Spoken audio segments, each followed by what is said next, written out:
చంద్రబాబు గారు ఇవాళ ఒక రికార్డు సృష్టించబోతున్నారు.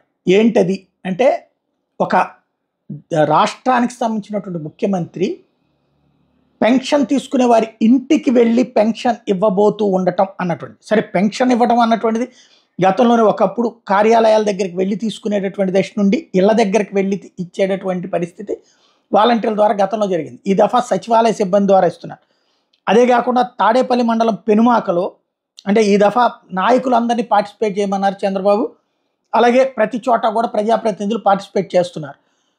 ఇప్పుడు తాడేపల్లి మండలం పెనుమాకలో బాణావతి పాములు నాయక్ కుమార్తె సాయికి ఇంటి దగ్గరికే వెళ్ళి వితంతు పెన్షన్ అందజేయబోతున్నారు. దేశ చరిత్రలో లబ్ధిదారుల ఇంటికి వెళ్ళి పెన్షన్ పంపిణీ చేయడం అనేటటువంటి కార్యక్రమాన్ని ఇలా నిర్వహించడం అన్నటువంటిది ఫస్ట్ టైం అవుతుంది. అంటే స్వయంగా చంద్రబాబు గారే వెళ్ళి ఇస్తూ ఉండటం అన్నటువంటిది ఇక్కడ కీలకమైనటువంటి అంశం అవుతుంది.